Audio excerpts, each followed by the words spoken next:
bodies. He who loves his wife loves himself. Tingnan niyo yung ating teksto. For no one ever hated his own flesh, but nourishes and cherishes it, just as the Lord does the church. For we are members of his body, of his flesh, and of his bones. For this reason, a man shall leave his father and mother and be joined to his wife, and they shall become one flesh. This is a great mystery, but I speak concerning Christ and the church. Yun ang relasyon na umiiral sa ating Panginoon at sa Iglesia. Ang turing niya sa Iglesia na kanyang itinatag sa pamamagitan ng pag-ibig at pananampalataya, yun ay kanyang kasintahang babae. Ganun kasidhi, ganun kataas ang antas ng pag-ibig ng ating Panginoon, that He is willing to give His own life for the salvation of His bride. Eh talaga namang ibinigay ng Panginoon ang kanyang buhay para sa kanyang kasintahang babae. He died for the salvation of the bride of the church. Gaano natin kamahal ang ating asawa? Are we willing to sacrifice our own life para sa kaligtasan ng ating sariling asawa? Di ba? Mari ba natin sabihin yung gano'n na nalalaan na kong ibigay ang aking buhay para sa iyo? Di ba? Pwede mo bang sabihin yun? Di ba? George, kay hindi ko na babanggitin yung pangalan. Di ba? Pwede mo bang sabihin sa kanya? Sabi ni George, pwede. Pwede. Dahil mahal kita, ibibigay ko ang buhay ko para sa iyo. Kaya lamang mauna ka, marami pa akong gagawin sa mundo ito. Di ba? Ganun kamahal ng Panginoon ang bride. Now, mga kapatid, pagka tinupad ng Panginoon ang kanyang pangako sa kanyang muling pagbabalik, sino naniniwala sa inyo na malapit ng dumating ang Panginoon? Kasa naman. Okay. Makinig mo kayo. Yung pangako, ang nagsabi mismo Panginoon. Kaya tayo naniniwala, ang nagsabi Panginoon. Sinabi ba ng Panginoon siya'y muling magbabalik? John chapter 14 from verse 1 to verse 3. Ang sabi ng Panginoon, let not your heart be troubled. You believe in God, believe also in me. In my Father's house are many mansions. If it were not so, I would have told you, I go to prepare a place for you, and if I go and prepare a place for you, I will come again and receive you unto myself, that where I am, there ye may be also. I will come again. The first time He came, He was the Savior. He was born on a manger. Yeah? But there is a second coming. And the second time He comes, He will no longer be the Savior. He will be the Judge. Pero tuto pa rin ang Panginoon ang kanyang pangako. The reason why we participate in the Holy Communion is to express our faith, to manifest our belief in the truth. The truth is the Word of God. The truth is the promise of our Savior. Mga kapatid, ipinangako ng Panginoon kanyang tutuparin.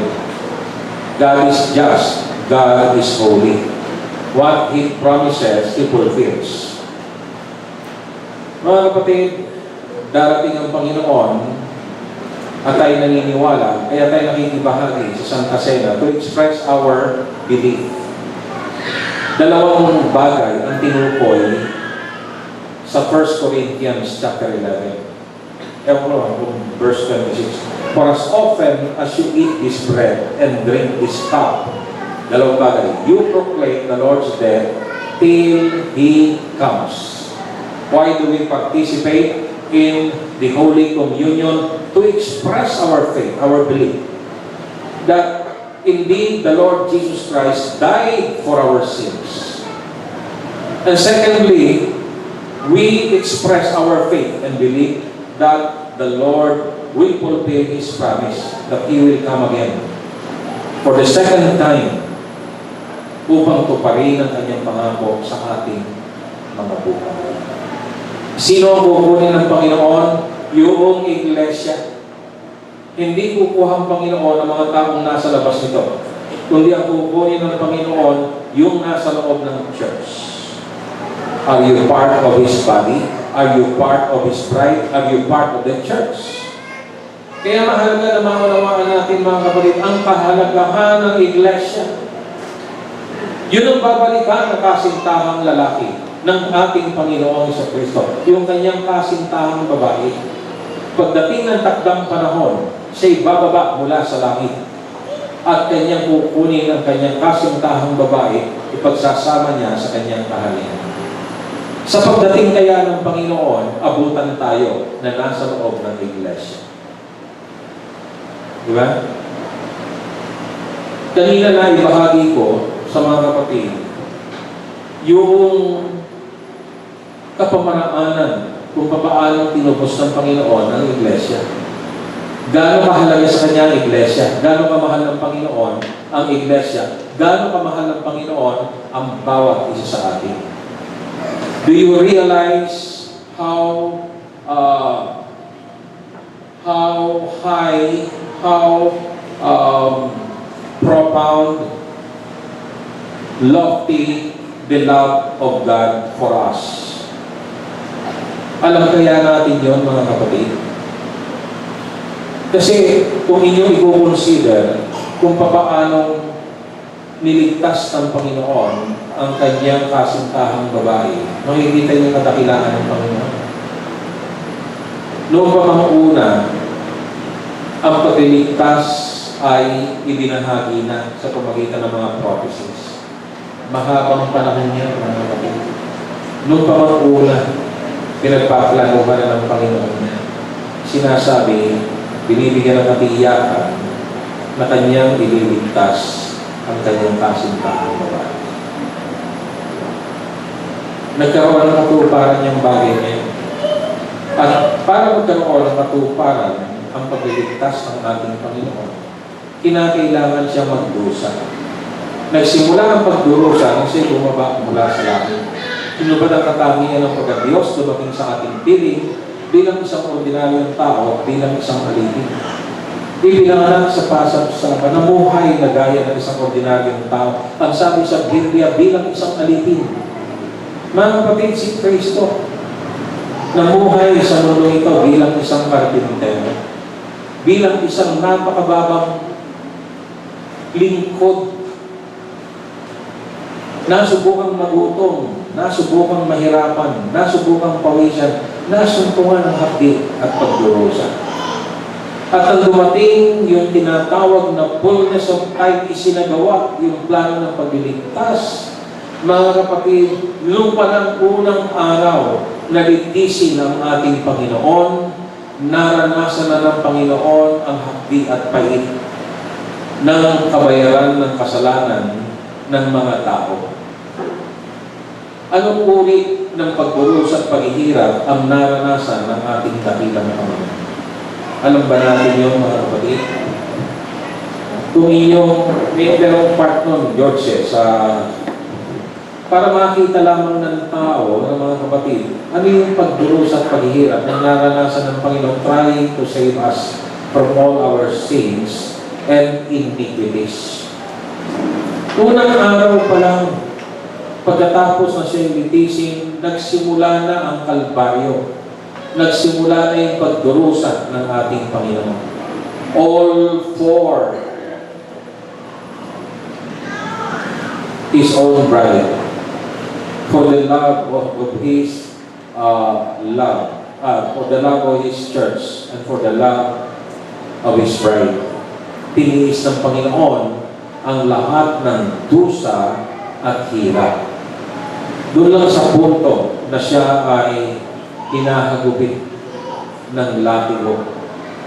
Kung napanood niyo yung Passion of Christ, yung bawat hampas sa kanyang likuran noong latigo, yung yung lupa, makikita nyo, hindi lamang dugo ang sumasambulan.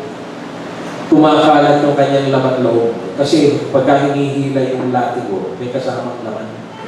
Kaya pinakita yun eh. Makikita nyo, pinakita yung ground.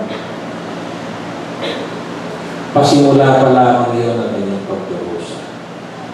Dahil yung buong araw na yun, walang ginawa ang kaaway sa pamagitan ng udyok ng demonyo kung hindi parusahan at pahirapan ang ating Panginoon.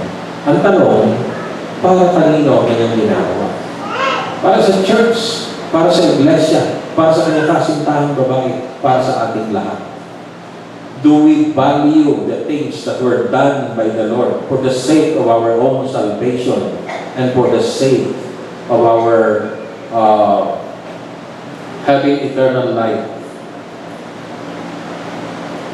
Mga kapatid, panahon na upang malaman natin ang kahalagahan ng church na itinatag ng ating Panginoon. This is the church of the living God. Huwag nating pabayaan ang gawain ng Panginoon. Wala man yung Pastor May, ang church natin kinakailangan magpatuloy. Magtulong-tulong tayo. Matinding hamon ito sa bawat isa sa atin. Sa inyo na may iiwan. Sa ating bahagi na hayo, mas challenging yun, mga kapatid. Kasi ang kaharap ko hindi Pilipino. Ang kaharap ko, mga kapatid, ay mga ibang lahi. Ang kaharap ko, mga kapatid, ay iba't ibang kultura. Gayun pa man, dahil ito'y bagay na itinalaga ng Panginoon sa akin, tutuparin ko. Sa ating ang mga may iiwan, pagsikapan natin na ating pangalagaan ang tanganan ng Panginoon. Huwag nating pahintulutan na ang mga puwersa ng kadiliman ay manaig at umirang sa gawain nito. We can drive them out through unity and love and faith. May nagbabantang gawa ang kaaway sa buhay at patutuo ng iglesia nito. Sino ang mangangalaga at magtatanggol ng katawan ni Kristo ng iglesia ng Panginoon? Tayo na may iiwan. Kaya kailangan magtulong-tulong tayo. Let us express our unity through our regular gatherings. Maging bahagi tayo ng pagsasama-sama ng mga magkakapatid sa pananampalataya. Hindi lamang tayo dadalo sa gawain. Tayo po ay maglilingkod ng tunay sa ating Panginoon sa iba't ibang larangan. Kung saan tayo tinawag, kung saan tayo binigyan ng dalahin ng ating Panginoon, pagsisikapan natin na isagawa ang mga tungkulin na inihahatang ng Panginoon sa ating balikat. Mga kapatid, ito ang bagay na nais ipaalam sa ating ng Panginoon. Maging handa, mag-ingat, at ang bawat isa sa atin ay maglingkod sa Kanya ng tunay. Upang sa ngayon, sa pagtupad niya ng Kanyang pangako, ang bawat isa ay masumpungan sa Kanyang tahanan at sa Kanyang tahanan doon, hindi lamang dito sa lupa, kundi doon sa langit, ang kaharian na Kanyang ipinangako sa bawat isa sa atin. Tayo pong lahat ay pumikit at yumuko para sa isang maikling panalangin. Aming dakilang Diyos, ngayong gabi, punong-puno po kami ng kagalakan sa aming mga puso, knowing na kami iyong mahal at nalaman namin tunay, Panginoon, kung gaano kataas ang iyong pagmamahal sa bawat isa sa amin. Ibinigay mo ang iyong sariling buhay. Binata mo ang lahat ng hirap at pagdurusa upang sa gayon, Panginoon, ay aming masumpungan ang biyaya ng kaligtasan at buhay na walang hanggan. Salamat po, Panginoon, sa iyong patuloy na pagkilos sa aming mga buhay sa kabila ng katotohanan na kami po ay nagkakamali, nagkakasala.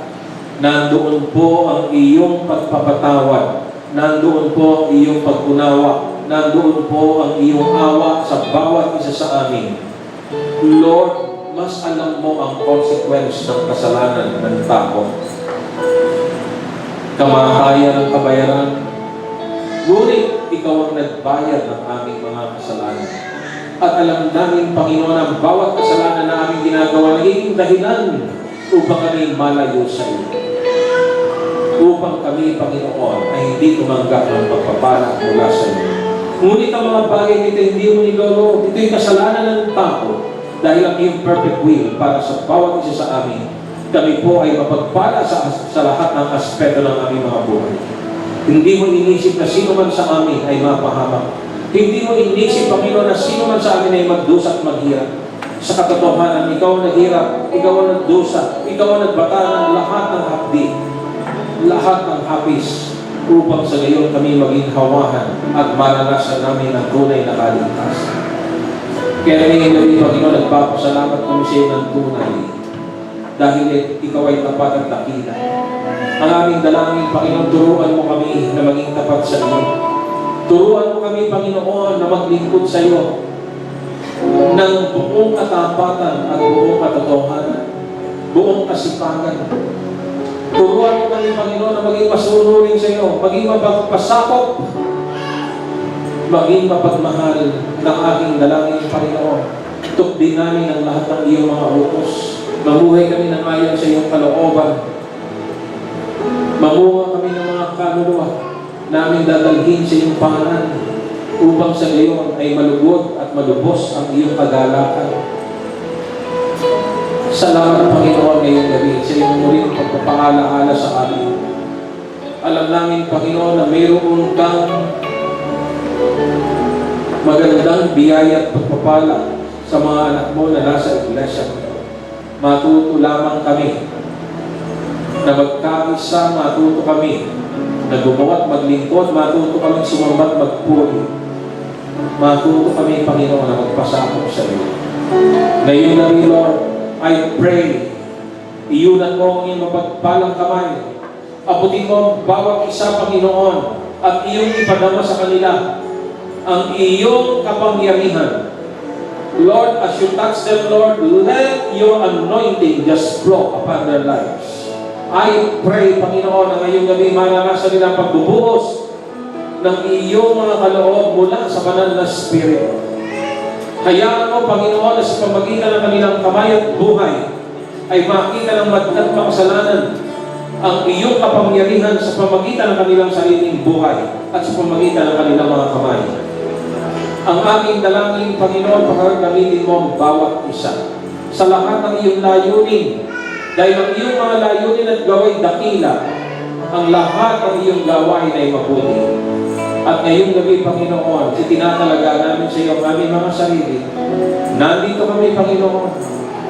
Send us. Use us, Lord. Ngayong gabi, naririto kami. Nakalaan na itaas ang iyong pangalan, alang-alang kay Kristo Jesus, naming Panginoon at tagapagligtas. Tayo kong lahat tumayo at ating sambahin ng ating Panginoon. Buong puso, buong kaluluwa, buong katapatan.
Kapatid, marahil ikaw ay matagal ng tinatawag ng ating Panginoon.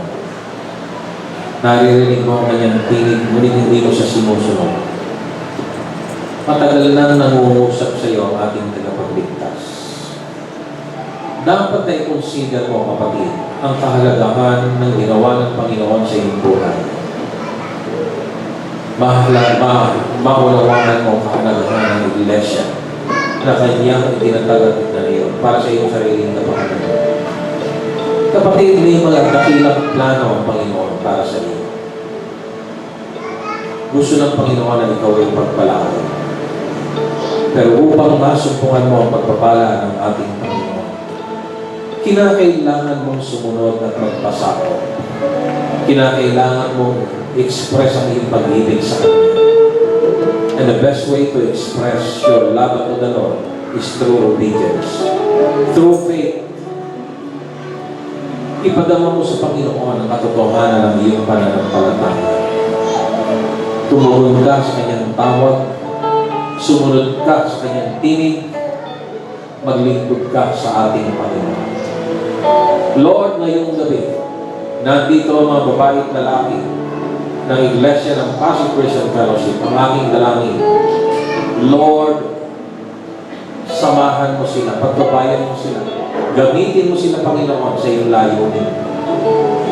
Sa iyo namin tinatalaga ang aming mga buhay, ang aming paglilingkod. Marahil ang iba ay may umihiral na pagkahiya sa gawain ng pagpapalaganap ng Ebanghelyo, aking dalangin. Alisin mo ang ganong uri ng kaisipan at damdamin. Marahil mayroong ilan sa kanila nagsasabi, wala akong kaalaman, wala akong kakayanan, wala akong aral upang tumayo bilang tagapangaral ng iyong salita. Ang aking dalangin, Panginoon, bigyan mo ng karunungan ng kapatid na iyon, tapang na humarap sa kanino mang tao. Ang iyong piniling tinawag, Panginoon, ayon sa Ebanghelyo, ay mga taong mabababa na iyong itinangas. Mga taong walang kaalaman na binigyan mo ng karunungan. Mga taong mahirap na binigyan mo ng pagpapala. Ang aking dalangin, Panginoon, manahan ka sa kanilang mga buhay. Sapagat kung nasaan ang iyong Espiritu, nandoon ang lahat ng pagpapala. Fill them with your presence. Fill them with your power. In Jesus Christ's name. Ngayong gabi, Panginoon, nagpapasalamat kami sa kaalaman na iyong ibinahagi sa amin. Sa babala na iyong ginawa. Sa katotohanan na iyong isiniwala. Alam namin, Panginoon, na may napipintong malaking pagpapala na iyong inilalaan hindi lamang sa aming mga buhay, kundi maging sa kabuuan ng Iglesia nito. Ngayon pa lamang, Panginoon, kami naniniwala sa iyong kabutihan sa bawat isa amin at maging sa aming gawain. Ngayon pa lamang nagpapasalamat na po kami. Ngayon pa lamang, Panginoon, nagpupuin na po kami. Ngayon pa lamang tinatanggap na namin ang kanyang pangalan. Sa pangalan ng Panginoon.